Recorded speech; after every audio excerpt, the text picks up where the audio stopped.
The Truther Girls.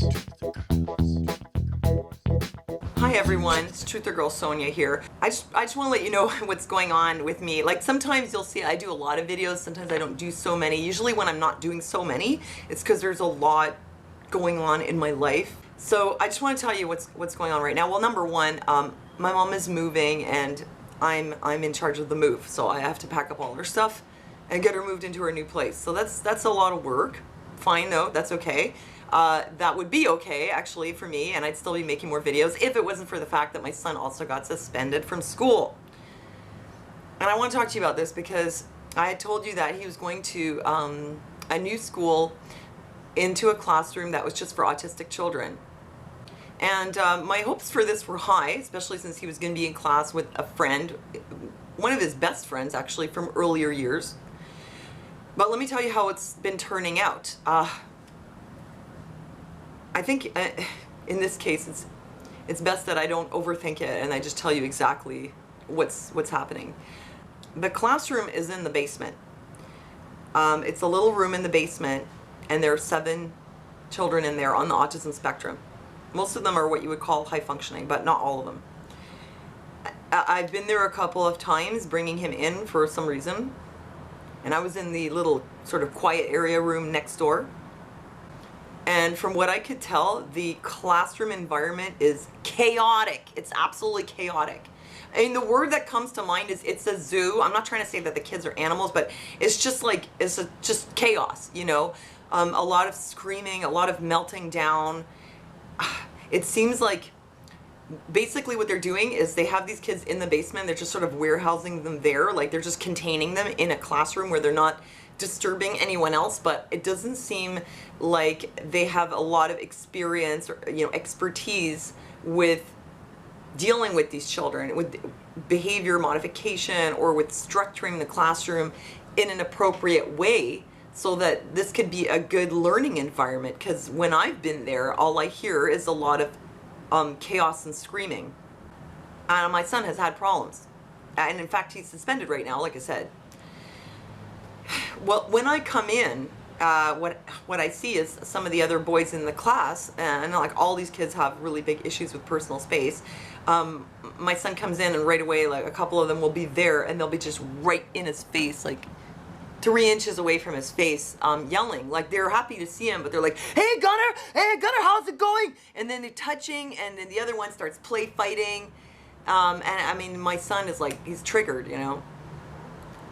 I'm not blaming the kids. I'm just wondering what kind of people do they have running this place that these kids can like run out into the other room and like get in each other's face and be touching each other, and that it's so chaotic. Well, what's going on?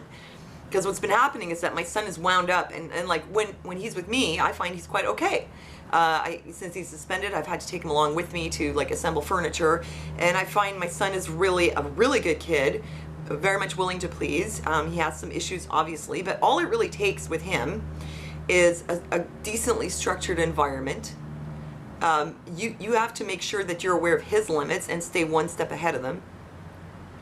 As in when he's depleted, when he's getting tired, if he's irritated, if he's bored, if he gets hungry. You have to really be aware of this stuff and work around it and work one step ahead of it. And you just have to have a lot of patience. And you have to keep a good, positive attitude. You have to be confident and assertive, but not aggressive. And you have to be calm. If you are overreactive to him, all that's going to happen is he's going to react more. So when he's with me, I'm able to get stuff done with him. Yes, there are still issues. Yes, I have to be a step ahead. Yes, I have to be very patient. But I never have to grab him. I never restrain him. He's never aggressive towards me. I'm certainly never aggressive towards him. This just doesn't happen with us. So, and it didn't happen at the day program either. So I know that he's capable of having better behavior, and I'm wondering what is going on in this class that is creating so much chaos. And all I can think is that these people aren't qualified. He has especially issues with one child care worker who I think what happens is she'll give him a command, like either to stop doing something, or she'll say no, or she'll ask him to do something. If he doesn't respond, her reaction is to go and grab him. But my son, his brain doesn't shift gears well. So if you address him a lot of the time, he won't respond. and you can't just right away get in there and start pulling him. I mean, I know it's trying on your patience, but if you do that, you're going to have a problem. So you have to find another way. I mean, I suppose when you have 7 kids, the best thing to do is to have the whole classroom environment structured. You need to have like a token economy system with privileges, rewards. It has to be very visual. The routine has to be very clearly established. The rules have to be very clearly established. The rewards can't just come out of nowhere. Like she said to me, he came in the classroom well, so I gave him 5 minutes on the computer. Sorry, I got bunny hair somewhere or something. But you can't do that. He has to know what are the targeted behaviors that he gets rewards for, and then you have to implement those rewards consistently. And they don't seem to understand that. From what I understand, all you have to do to be a child care worker in an ASD classroom is have taken 30 hours of training. I don't think it's enough. At least for some people, clearly it's not enough. So the problem is there's this one worker in particular, but there are others also that he has issues with. But there's one in particular who's very reactive to him. And what happened that he got suspended was they had the kids watching a movie. Now this is like, they're grade 5 and 6. Most of them are boys between age 10 and 12. And they had them watching My Little Pony. The one girl in the class, she got to choose the movie. It was her turn that day. So this is kind of a setup for problems, because now you have 6 boys who are bored and frustrated, including my son, My Little Pony. So there was a lot of disruption during the movie, including from my son, and she asked him to leave and he didn't leave, and she grabbed him like by the back of the neck and the arm and tried to push him out of the class. Now I don't know about you, but if somebody did that to me, I'd feel like I was being attacked. And he resisted, and somehow he ended up on the floor. He says that he hit her, and she hit him back. She punched him in the stomach. This is what he says. I don't know how it went down. I don't know if it was a scuffle and he ended up getting accidentally hit in the stomach, but I don't even see how that could happen. That's really bad. If that's what's happening, that's totally incompetent. What are you teaching a child if you hit back? What are you teaching an autistic child if you grab him by the neck and the arm and you manhandle him out of the room? What are you showing him if that's all you know to do? Those are your skills. That's all you can do is use physical force. Well, how are you going to teach him to behave any differently if you can't even do it yourself? So he hit her, she hit him back, and he decked her. He hit her right in the jaw. And that's what he got suspended for. So tomorrow I have to go in for a meeting, supposedly, and I feel like I'm just going to be entering the Viper's Den. And usually what happens is they put me on the spot and they tell me, you have to do something about your son's behavior. But the thing is, I am doing something, because when he's with me, he's fine. So the issue is more, I think they have to do something about how they're managing the classroom to make it easier for these children to behave. Because my telekinetic powers are a little rusty these days. So it's going to be kind of hard for me to control his behavior from a distance. I don't see how I can do that. It's going to be up to them. But see, the school needs to look at what are they doing.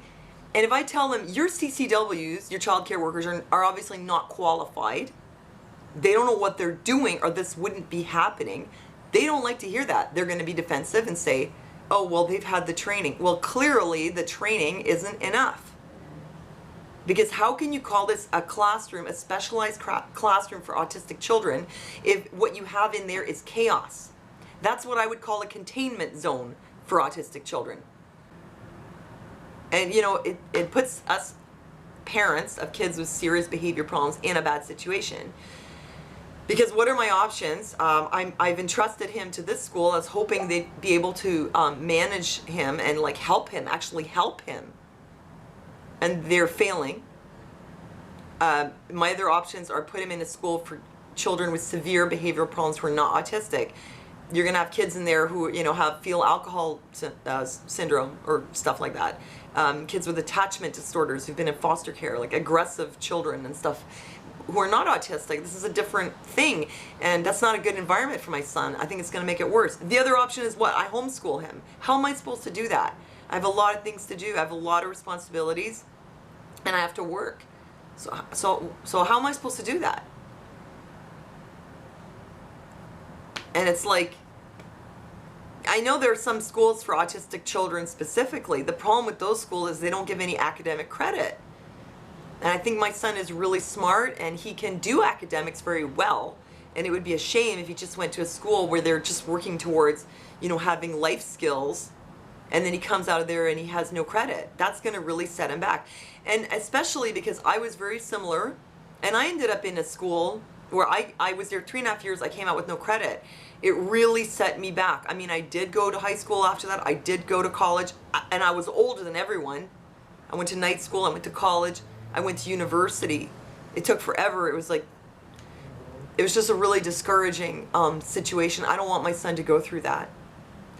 It really can really set you back and derail your life. So there's like a lack of options. I'm gonna walk in there tomorrow, and I think they're expecting me to just take it all on me, like it's me that's not doing enough to control him. And I'm gonna have a couple advocates come in with me, to stand up and say, well, we know this child and we know that what he's capable of, but he needs the environment to be conducive to bringing out good behavior. And if you have CCWs who are not trained properly and who are very reactive and who are using a lot of physical grabbing and restraints, this is going to be the worst thing for this child. It's going to bring out the worst behavior. You'll never get compliance. You'll never get good behavior if you're using physical force. You have to find another way. You need more skills. You need to know how to do this another way besides using physical force, because it's not an option. That's what we want to tell them. And we need them to be able to hear that and to be able to do something, because the other option is it's blame the mother, blame the child, throw my son out again. And that's how it's been. And well, I don't know what's coming next, but I'm putting it in God's hands, and I'm going to ask you guys to pray for me, pray for my son. Thank you for your prayers, because I know my son is a good kid, and he just needs people to be understanding and to not grab him, and to handle him the right way, and it'll bring out the best, and then they'll see how amazing he really is. So please pray for us, for this to work out. Thank you for your prayers, and thank you for your support. Also, thank you for your support on Patreon. I really appreciate it. Oh, phone's ringing. I gotta go. Thanks for listening to me, and I'll see you next time.